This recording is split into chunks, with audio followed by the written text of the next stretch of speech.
uNkulunkulu wezwi lakhe, uNkulunkulu womhlaba wakhe, uNkulunkulu wabantu bakhe, uNkulunkulu oqinisile. Wonke okuvela emlonyeni wakho kuyikho, endulo kwakuyikhona. Namhlanje kuseyikhona. Naphakade kusazoba yikhona. Khuluma ke namhlanje, phefumula inhliziyo yakho. Khuluma intando yakho, khuluma imfihlo yakho. Sikulalela ke Thixo ngegama nangegazi lemvana uKristu. Amen. Right. Abase Roma chapter 8 verse number 35. Jesus, verse 35. Ngubani oza kusahlukanisa nothando lukaKristu na? Noma ukuhlupheka, noma ukubandezeka, noma ukuzingelwa, noma indlala. Phinda nganami ngifuna ukuthi ungayifunda ngazathi ubona iwundlu noma ubona umyeni wethu esimlindile wehle emafini. Ngubani oza kusahlukanisa nothando lukaKristu na? Noma ukuhlupheka, noma ukubandezeka, noma ukuzingelwa, noma indlala. Ubani ozosahlukanisa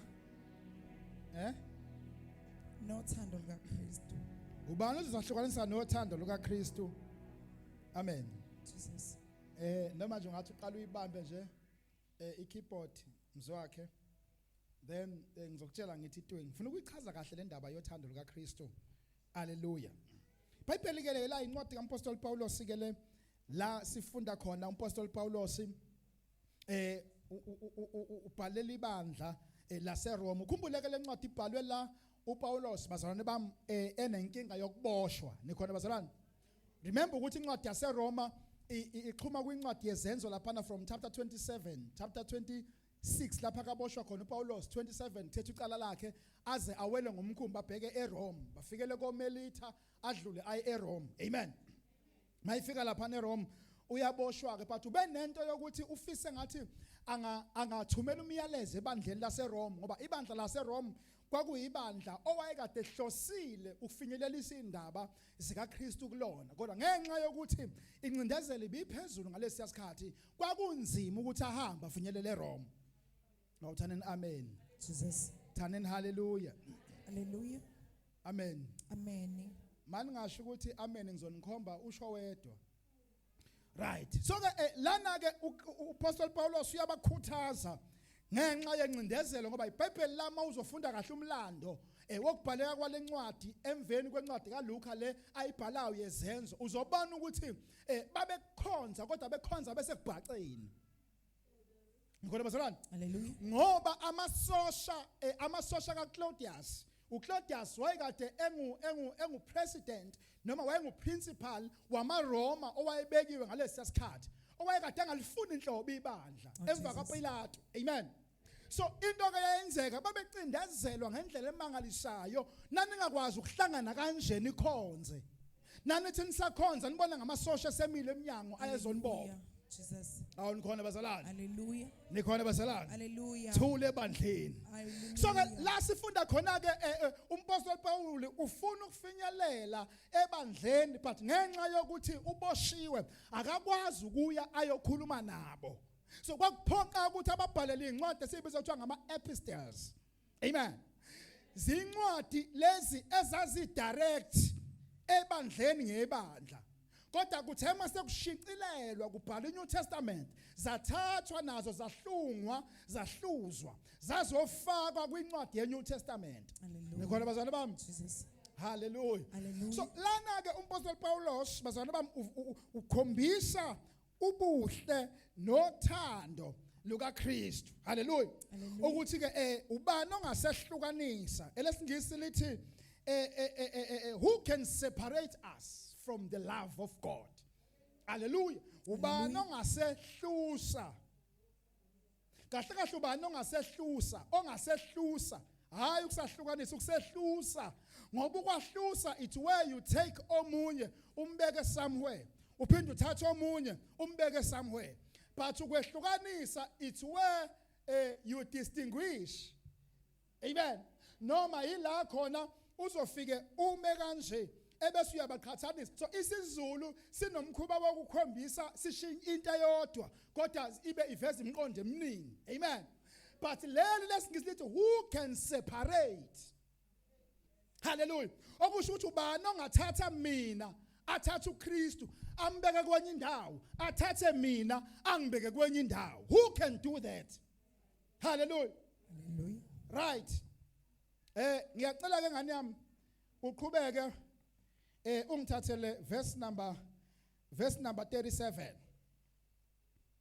Verse number 37. Verse 37.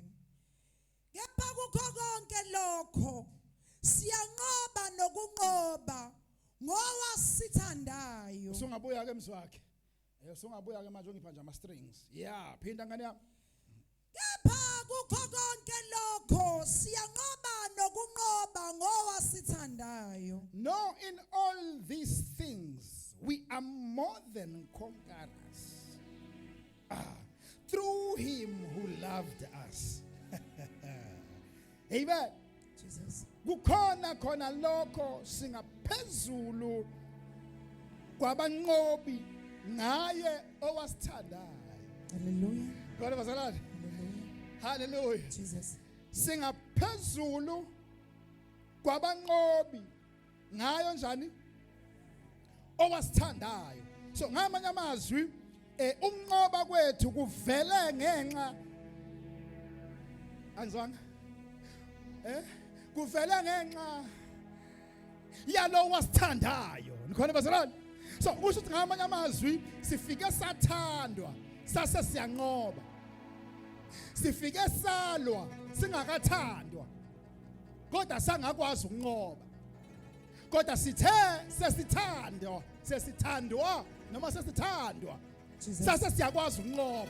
So amandla okunqoba kwethu abekhona emva kokuba sesithandiwe. Yes, Lord.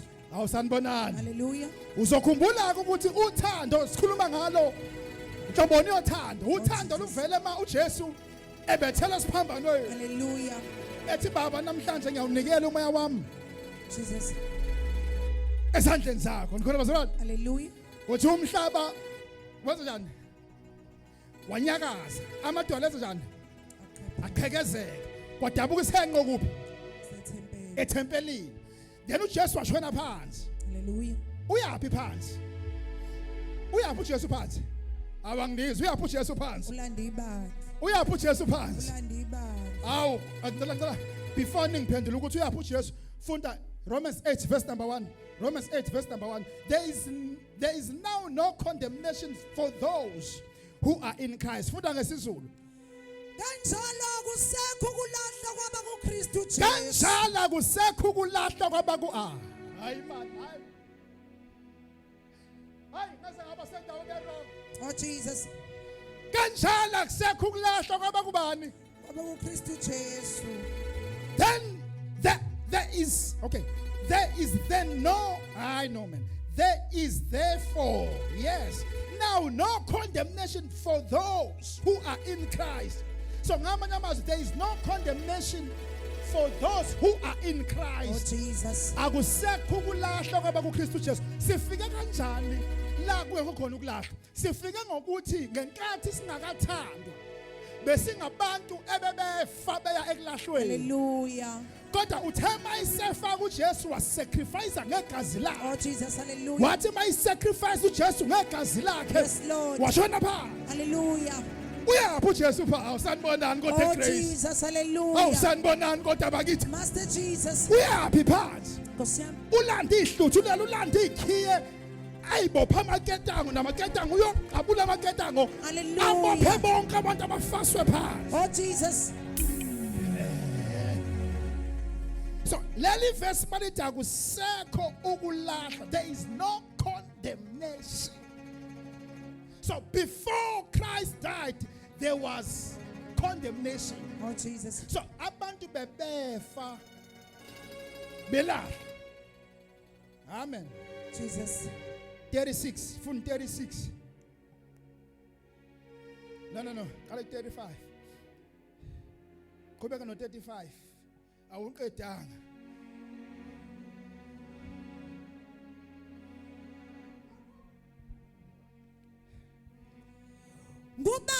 oza kusahlukanisa nothando lukaKristu ubani na? ozosahlukanisa nothando lukaKristu Noma ukuhlupheka noma ukumbandezeka. mana ke bamba lapho ke hlupheke noma ukuhlupheka noma yini manje kanje ushumela isikhathi noma ukuhlupheka noma ngabe yini Ukubandezeka. inhlupheko abazalwane bami yinto ekufica uwedwa ikubambe ubone ukuthi yazi ngiyafuna ukuphunyuka enhluphekweni kodwa uthola ukuthi akuphunyuka enhluphekweni uthi mawuthi uqalaza abantu uqalaza ifamily lakho noyedwa kuyifamily efuna ukukusiza enhluphekweni yakho ubone ukuthi inhlupheko iyadla ibandla nabazalwane abaningi kwanamhlanje banenkinga yenhlupheko Jesus. amen Hallelujah. abantu abaningi abamyekile uNkulunkulu bamyekiswa inhlupheko but umpostoli Paulos wayebese kubonile lokho ebandleni eRoma ukuthi inhlupheko yayidlanga yayidlangile Hallelujah. yayiningi ebandleni Oh Jesus. and abantu abaningi eRoma babemiyeka uKristu bemiyekiswa inhlupheko Oh Jesus. that is why mayibuya ke uyabuya ababhalela ke manje usebhalela laba sebehleze emakhaya bangasakhonzi Hallelujah. ukuthi nani nina nisemakhaya Nkosi yami. yazini lento ethi ubani ongasehlukanisi Oh Jesus. Hallelujah. nothando lukaKristu Oh yes, Lord Jesus. useyababalela ke manje uthi nanhlupheko Oh Jesus. ngoba nayo inhlupheko iyakwazi ukukufica Nkosi yami. kodwa bese ubanjwa into yokuthi ngisothandwe Yes, Lord. ngoba uthando lukaKristu liyamfihla umuntu Oh Jesus. limfihla umuntu umphakathi ungasamfuni Hallelujah. Jesus. uyazi uthando lukaKristu luntanda kubukwa Nkosi yami. liyakulinda ube sesimeni la ngathi abantu baqhelile Hallelujah. ajabule usathana athi hayi ngimbambe kahle ngimbambe ngenhlupheko Yes, kanti akazi uPaulos ubhalile wathi ubani ongasehlukanisi Hallelujah. nothando lukaKristu hallelujah. wayisebala wathi nanhlupheko Hallelujah. ucabanga ukuthi usifake ekwenetini kuzozwela akuzweli Nkosi yami.